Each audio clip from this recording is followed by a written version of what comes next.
जय हिंद, नमस्कार दोस्तों। मैं अनिल कुमार वर्तमान इंडियन रेलवे में कार्यरत हूँ। और दोस्तों हम बात करेंगे आज जो आपका आरआरबी लेवल 1 का जो न्यू वैकेंसी निकला 22,195, उस पर विस्तारपूर्वक चर्चा करने वाले हैं। और चर्चा करेंगे साथ में कि आपको एक्चुअली में फॉर्म कहाँ से अप्लाई करना चाहिए और फॉर्म के साथ कौन सी पोस्ट रेफरेंस दो ताकि मेडिकल में आगे प्रॉब्लम ना हो, यानी कि आपका मेडिकल स्टैंडर्ड लो भी आता है तो ऐसी कौन सी पोस्ट रेफरेंस दे ताकि आपका मेडिकल लो आने के बावजूद भी आपको आसानी से पोस्ट मिल जाए। तो वीडियो में अंत तक बने रहिएगा दोस्तों। हम बात कर रहे हैं CEN 09/2025, यानी कि ये जो आपका नोटिस नंबर है ये काफी ज्यादा इंपॉर्टेंट रहने वाला है। जो भी आपका नोटिस आएगा इस CEN नंबर से आएगा, तो ये वेरी वेरी इंपॉर्टेंट रहने वाला। Government of India, ministry of railway requirement board जो आपका ये ऑफिशियली नोटिफिकेशन है, इसमें हम बात करेंगे। सबसे पहले मैं आपको बता दूं दोस्तों कि जो आपकी वैकेंसी है, किस पोस्ट के अकॉर्डिंग कितनी वैकेंसी आई हुई है, उस पर सबसे पहले हम चर्चा करेंगे। तो चलते हैं, देखते हैं सबसे पहले कौन सी पोस्ट में कितना वैकेंसी है। तो दोस्तों ये देख पाओगे आप जो पोस्ट रेफरेंस है, यानी आपका आरआरबी ग्रुप डी जो आपका लेवल 1 का पोस्ट है, उसमें 2026 में जो पोस्ट वाइज वैकेंसी है उसकी डिटेल्स है, कैसे कैसे इसमें वैकेंसी आई हुई है उन पे आप सारा देख सकते हो। यदि सबसे पहले मैं बात करूं पॉइंटमैन की, तो पॉइंटमैन की हालांकि काफी अच्छी खासी वैकेंसी है और इस बार 5,053 यानी 5,053 इस बार टोटल पोस्ट आई हुई है। असिस्टेंट ट्रैक मशीन की यदि मैं बात करूं तो 597 पोस्ट है। ये जो असिस्टेंट ट्रैकमैन क्या होता है, पॉइंटमैन क्या होता है, ये किसी दिन मैं नेक्स्ट बताऊंगा। और साइड में यहाँ भी लगा दूंगा कि जो आपका पॉइंट्समैन होता है, वो जो ट्रेन आती है वो स्टेशन पे आपका काम होता है झंडियों को दिखाना, हरी लाल जो भी होती है। और उसमें क्या होता है, आपका जो ड्यूटी टाइम है वो 12 घंटे का होता है। तो मैं आगे बात बताऊंगा पोस्ट कौन सी बेस्ट है। असिस्टेंट ट्रैक मशीन की बात करें तो इसमें क्या होता है, आपको टोटली ट्रैक पर काम करना पड़ता है। आपको ग्रुप में ट्रैक मशीन मिली हुई होती है, उस पर आपका एसएससी होगा, बहुत सारे आपका सीनियर्स होंगे, वो उनके साथ काम करना पड़ता है। इसमें रेस्ट भी होता है, लेकिन इसमें आपका ड्यूटी 15 दिन में कोई फिक्स नहीं होता, रात को दिन में कभी भी लग सकता है। और आगे हम बात करें असिस्टेंट ब्रिक्स की, तो इसमें लगभग 600 वैकेंसी है, लगभग क्या 100% 600 वैकेंसी आई हुई है। ट्रैक में 11,032 यानी कि सबसे ज्यादा जो पोस्ट आई है वो आई है ग्रेड 4 के अंदर। आगे मैं बात करूंगा दोस्तों इसके अंदर की कौन सी पोस्ट में कौन सा मेडिकल स्टैंडर्ड है, और यदि आपका मेडिकल स्टैंडर्ड लो है तो आपको कौन सी पोस्ट यहाँ पर सबसे पहले परफॉर्मेंस देनी चाहिए, उसकी भी मैं बात करूंगा।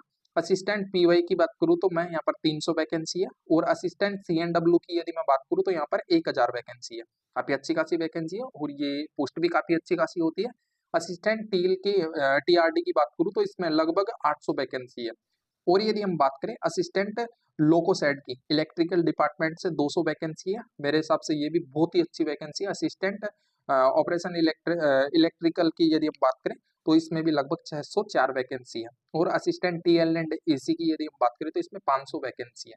तो कुल मिलाकर ये जो आपका पोस्ट है ये काफी अच्छा खासा पोस्ट है, और वैकेंसी भी इस बार ऐसा नहीं है कि बहुत कम वैकेंसी है। पहले जो वैकेंसी आई थी 21,995 वैकेंसी का नोटिफिकेशन था, लेकिन जो अभी वैकेंसी है 22,195, तो काफी अच्छी खासी वैकेंसी है। तो दोस्तों इस पर हम देख लेते हैं जो आपका पोस्ट रेफरेंस है वो किस अकॉर्डिंग रहना चाहिए। लेकिन उससे पहले हम देखेंगे यहाँ पर मेडिकल स्टैंडर्ड कि आपका मेडिकल स्टैंडर्ड इस लायक है या नहीं है। यानी कि मान लो मैं आपको बोल दूं कि आप जो आपका पोस्ट रेफरेंस है वो पॉइंटमैन दे दो, और आपका मेडिकल स्टैंडर्ड वहां पर C1 है, तो उस हिसाब से यहाँ पर रहना चाहिए। और इस बार जो आपका मेडिकल स्टैंडर्ड है वो केवल और केवल 4 मेडिकल स्टैंडर्ड मांगे गए, तो उसके बारे में बात करते हैं, देखते हैं। और दोस्तों लेवल 1 की पोस्ट है, 7वें पे ग्रेड के अनुसार जो आपका पे ग्रेड रहेगा वो 18,000 रुपये रहेगा, यानी कि जो आपका बेसिक रहेगा वो 18,000 रुपये रहेगा।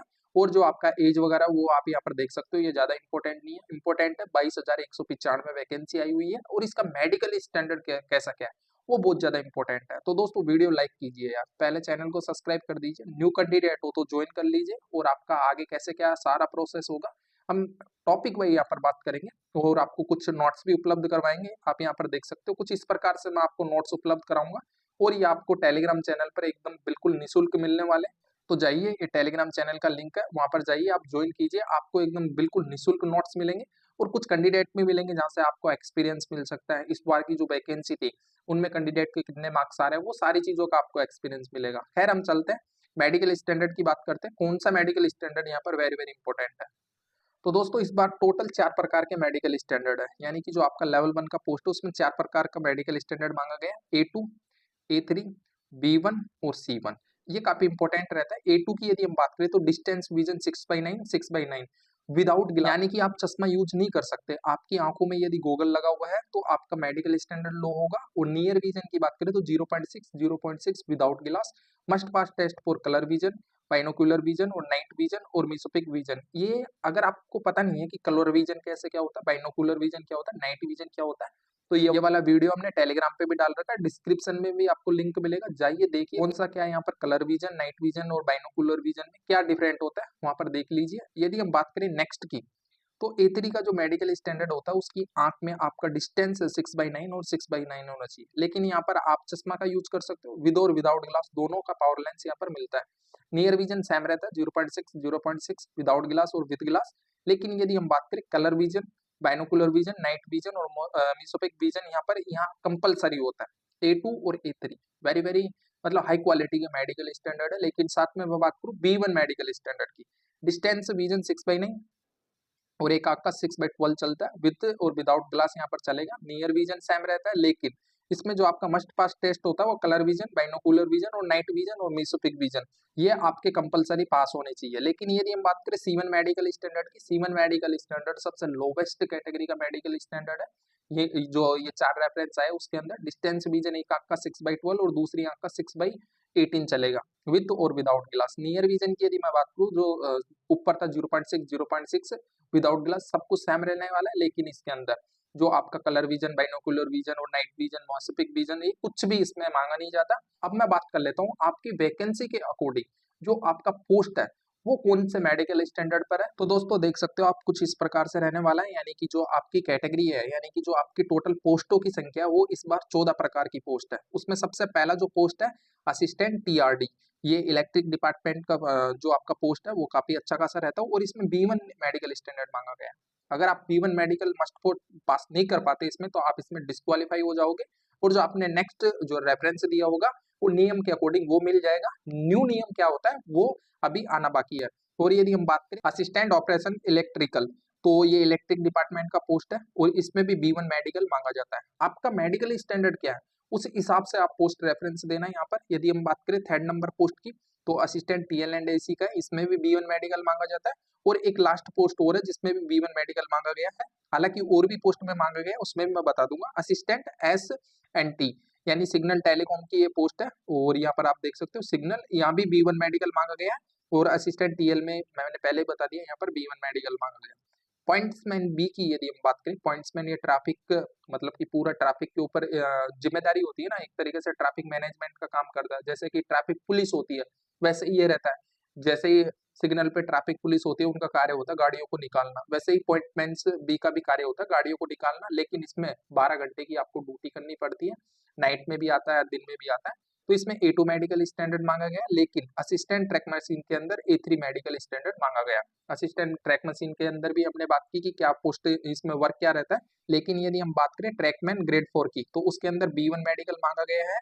यदि हम बात करें ट्रैक असिस्टेंट ब्रिक्स की, उसमें भी B1 मेडिकल मांगा गया। असिस्टेंट कैरेज एंड वैगन के अंदर भी आपका B1 मेडिकल मांगा गया। ये वर्कशॉप की भी पोस्टें होती है इसमें कुछ।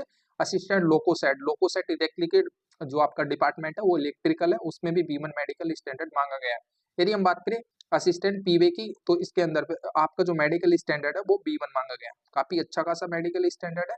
लेकिन जो C1 मेडिकल है उसकी भी मैं बात करूंगा कौन कौन सी पोस्ट में C1 है। लेकिन एक और है B1 मेडिकल असिस्टेंट लोकोसेट, 13 नंबर का पोस्ट है, उसमें भी B1 मेडिकल मांगा गया। लेकिन यदि मैं बात करूँ C1 मेडिकल की, तो 12 नंबर का पोस्ट और 14 नंबर का पोस्ट, दोनों में 12 नंबर का जो आपका पोस्ट है असिस्टेंट SNT, यानी कि कुछ कुछ डिपार्टमेंट में इसको सिग्नल एंड टेलीकॉम भी बोला जाता है, लेकिन ये ट्रैफिक का नहीं है, आपका वर्कशॉप का है।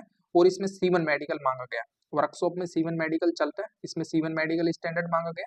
और यदि मैं बात करूँ असिस्टेंट ऑपरेशन इलेक्ट्रिकल, ये आपका वर्कशॉप का पोस्ट है। यानी कि आप देख सकते हो केवल और केवल 2 पोस्ट ऐसे हैं जो वर्कशॉप के हैं, इसमें भी C1 मेडिकल मांगा गया है। यानी कि आप यहाँ पर देखिए, एक तो हो गया वर्कशॉप ये, और एक हो गया ये, यानी कि 14 नंबर का और 12 नंबर का पोस्ट है जहां पर वर्कशॉप है और दोनों के अंदर C1 मेडिकल मांगा गया। C1 मेडिकल हमने अभी बात की कि C1 मेडिकल क्या होता है। तो दोस्तों यदि आप पोस्ट रेफरेंस दे रहे हो ना इसमें से, जैसे कि आप फॉर्म अप्लाई कर रहे हो और फॉर्म अप्लाई करते टाइम आप बोल रहे हो कि मतलब कि हमने फर्स्ट रेफरेंस पे वर्कशॉप डाल दिया, सेकंड पे हमने ये डाल दिया, थर्ड पे ये डाल दिया, तो दोस्तों आप अपने मेडिकल स्टैंडर्ड आप देखिए, आपकी आंखों में कोई प्रॉब्लम तो नहीं है, उसी के अकॉर्डिंग रेफरेंस दो।